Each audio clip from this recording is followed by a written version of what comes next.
ఆంధ్రప్రదేశ్లో కూటమి సర్కార్ వస్తుంది మీరు అన్నారు. కూటమి వచ్చింది.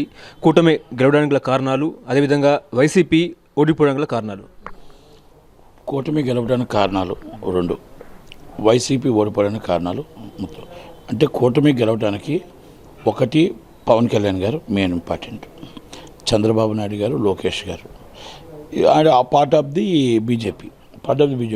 అయితే ఏంటంటే మొత్తం దీనికి అంతటికీ మాత్రం స్టార్ క్యాంపెయినర్ పవన్ కళ్యాణ్ గారు దీన్ని కలపడంలో, ఓట్ షేర్స్ ట్రాన్స్ఫర్ కావడంలో చంద్రబాబు నాయుడు గారు అందరినీ ప్రత్యేకంగా పిలిచి మళ్ళీ పవన్ కళ్యాణ్ గారు ప్రత్యేకంగా మాట్లాడి ఓట్ షేర్స్ ఒకప్పుడులాగా వీళ్ళు రాలేదు వాళ్ళు వదిలేసి కాదు, ప్రతి ఒక్కరికి చెప్పి మాట్లాడి, అంటే జనసేన ఓటింగ్ ఇటు, టీడీపీ ఓటింగ్ అటు, బీజేపీ ఓటింగ్ ఇటు అటు పర్ఫెక్ట్గా ఒక పగడబందీగా ఒక ప్లాన్తో చేయబట్టే ఇది సక్సెస్కి ఫార్ములా వచ్చింది. వాటమికల కారణాలు జగన్మోహన్ రెడ్డి గారు ఫస్ట్ చేసిన తప్పు చంద్రబాబు నాయుడు గారిని అరెస్ట్ చేయడం, ఒక చిత్రహింసలో పెట్టడం, ఒక 72 గంటలు తిప్పడం, ఆయన్ని ఒక సునక ఆనందం పొందడం.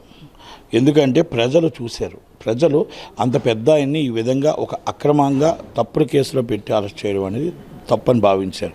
రెండోది, మీ ఇంట్లో ఏమైనా గొడవలు ఉండొచ్చు, ఒక చెల్లెల్ని ఏడిపించడం, ఆ చెల్లెలు ఇంకొక బాబాయిని, మీరు బాబాయి చచ్చిపోతే బాబాయిని ఎవరు చంపారో చెప్పలేకపోవడం, ఆ చెల్లెమ్మ నా తండ్రిని ఎవరు చంపారో తెలియాలని చెప్పి కోర్టు కొట్లమ్మ తిరుగుతూ ఉంటే మిట్లమ్మడి తిరిగి ఇసుకెక్కిపోయి, అయ్యా నా చెల్లిని నా నాన్నని ఎవరు చంపారో తెలియండి అని చెప్పి సిబిఐలు పలానా వాళ్ళు చంపారు అని చెప్తే వాళ్ళకి సపోర్ట్ చేసి సీట్ ఇవ్వడం, ఆ ఆడపిల్లల్ని కన్నీరు పెట్టించడం, ఆ తల్లితో కన్నీరు పెట్టించడం, ఆ రాజశేఖర రెడ్డి గారి ఫోటో తీసేయడం, మొత్తం టోటల్గా నేనే డిక్టేటర్ అని చెప్పేసి భారతమ్మ గారు మీరు మొత్తం టోటల్గా ఎక్కడ చూసినా మీ పాలన మీరే ఉండాలి అన్న ఒక ఆలోచన సజ్జల రామకృష్ణారెడ్డి గారు, భార్గవరెడ్డి గారు కలిసి ఒక కుళ్ళు కుతంత్రంతో, ఒక కక్షతో అక్కడ ఆ చెల్లెమ్మలు ఇద్దరిని అసభ్యంగా పేద ఆర్టిస్టులు పెట్టి మీ తండ్రిని మీరే తిట్టించారు, మీ తల్లిని మీరే తిట్టారు, ప్రపంచంలోనే దేవుడు అనుకుంటున్న రాజశేఖర రెడ్డి గారినే తిట్టించి ఆ కన్నబిడ్డని, మీ సొంత తోడబుట్టిన చెల్లిని అసభ్యకరంగా మాట్లాడుతుంటే ఒక్కరోజు కానీ మీ భార్య కానీ మీరు కానీ ఖండించకపోవడమే పోగా నవ్వుతూ సరదాగా నవ్వుతూ పసుపు చీర కట్టుకున్న ఆడది నా చెల్లెలే కాదు అని చెప్పేసి వ్యాఖ్యలు చేశారు. ఇవన్నీ జనాలకు నచ్చలేదు. ఒక చెల్లికే నువ్వు సెక్యూరిటీ ఇవ్వలేని వాడివి, ఒక తల్లినే ఇంత అసభ్యకరంగా మాట్లాడించిన వాడివి, మమ్మల్ని రేపు ఉదయం ఈ 4 కోట్ల మంది ఆడబిడ్డలకి నువ్వు ఏం చెప్పగలుగుతావు, ఏం సమాధానం చెప్తావు? రేపు మా మానపాయనాలు ఎక్కడ ఉంటాయి? మమ్మల్ని ఇలాగే తిట్టిస్తావా, మమ్మల్ని ఇలాగే కొట్టిస్తారా, అంత సెక్యూరిటీ ఉన్న ఆమెనే ఈ విధంగా చేస్తున్నావే అన్న ఒక మాటల్లో అందరికీ కూడా ఒక కసి వచ్చేసింది. ఆ కసితో ఈ ఓటమికి, రెండోది రాజధాని లేని రాష్ట్రం, రెండోది పోలవరం పూర్తి చేయలేదు, రెండోది మీ మంత్రులందరికి కూడా ఏమీ తెలియదు, వాళ్ళకి తిట్టడానికే వాళ్ళ మంత్రులుగా మీరు పోస్ట్ ఇచ్చారు, కీరోలంతా మీ దగ్గర పెట్టుకున్నారు, మంత్రులకి పవర్ లేదు, మంత్రులు తిట్టడానికి మాత్రమే పెట్టుకున్నారు. టూరిజం మినిస్టర్ రోజా గారికి ఏముంది? రోజా గారు మీ మినిస్టర్ ఏముందంటే, నాకు టూరిజంగా నాకు బాగా తెలుసు, నేను చాలా మేధావు. నేను ఏం మేధావమ్మ అంటే, ఏం లేదు, మన గోదావరి నదిలో నాకు 4 బోట్లు ఉంటాయి, 4 బోట్లు జనాలు వస్తుంటారు వెళ్తూ ఉంటారు, టూరిజం బోట్ అదే టూరిస్టులు వస్తుంటారు వెళ్తుంటారు, టూరిజం బోట్లు అయ్యాయి. అమ్మ మరి ఇంక ఇదే నాకు డెవలపింగ్ అంటూ ఏముంటుందంటే, అది ఏదంటే జగన్మోహన్ రెడ్డి గారు చూసుకుని నాకు అదే చెప్పారు, 4 బోట్లు వస్తుంటే ఆ జనాలు ఎంతమంది వస్తుంటే ఎక్కెట్టుకోమ్మ అని చెప్పారు. అమ్మ మరి విశాఖపట్నంలో అది కైలాసగిరి ఎదుర్కొంటా మీరు రుషికొండలో మీరు టూరిజం గెస్ట్ హౌస్ ఉండేవి కదమ్మా అంటే, అవి మాకు తెలియదు, ఆయన లెటర్ పంపించారు, నేను సంతకం పెట్టమని పెట్టాం.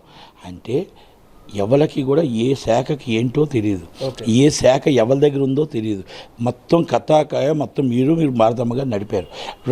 ఇరిగేషన్ మంత్రి నన్ను డ్యాన్స్ వేసుకోమన్నారు, ఉదయం ఒకరు తిట్టమన్నారు, మధ్యాహ్నం ఒకరు తిట్టమన్నారు, సాయంత్రం ఒకరు తిట్టమన్నారు, అప్పుడప్పుడు పోలవరంకి వెళ్ళమన్నారు, ఈ గేటు మాత్రం వాళ్ళు ఎవరైతే ఉన్నారో వాళ్ళు ఎరగొట్టేసారు నవయోగాలు అని చెప్పమన్నారు. అంటే ఆ శాఖ ఆయనకి ఇచ్చారు.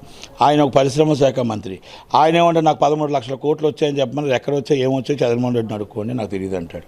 అంటే ఎవరికి ఏ శాఖ మీద అవగాహన లేదు, ఎవరికి ఎవరు ఉంటారో అవగాహన లేదు, ఎవరికి ఎక్కడ ఉంటారో అవగాహన. సినీ ఆటోగ్రఫీ మినిస్టర్ చెల్లబోయిన గోపాలకృష్ణ గారు సినీ ఆటోగ్రఫీ మినిస్టర్గా మీరు ఏం చేశారని అంటే, నాకేమీ తెలియదు సార్, అది ఎవరో సినిమాలు నాకు తెలియదు, ఏమీ తెలియదు, నేను అమలాపురంలో రాజమండ్రిలో ఉన్నాను, నాకు తీసుకొచ్చి పోస్ట్ ఇచ్చారు, నేనెవరో వాళ్ళ తెలియదు, వాళ్ళెవరో నాకు తెలియదు. అంటే ఇలాంటి వాళ్ళందరూ ఒకటి తిట్లు పురాణంలో పోసానికి ఇష్టమని ఎఫ్డీసీ చైర్మన్ ఇచ్చారు.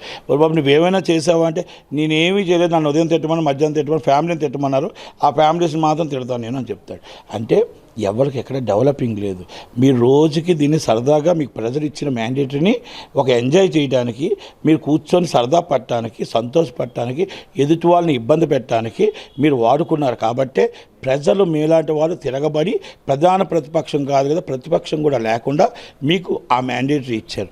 ఇప్పటికైనా రేపు ఈ పార్టీయే కాదు, ఆ పార్టీయే కాదు, ఈ పార్టీలో ఉన్న ఎమ్మెల్యేలు కానీ ఎంపీలు కానీ అందరూ తెలుసుకోవాల్సింది ఏంటో తెలుసా? మనకి ఇచ్చింది బాధ్యత, మనకి హక్కు. ఈ బాధ్యతని మనం అందరం జాగ్రత్తగా ఏవైతే ఉందో డెవలపింగ్ చేయాలా. రేపు తేడా వస్తే ఓటు అనే ఆయుధంతో మనల్ని కూడా ఇదే ప్రకారంగా జనాలు ఒక తిరగబడతారు అనేది ఆ భయంతోనే మనం గవర్నమెంట్కి నడపాలి.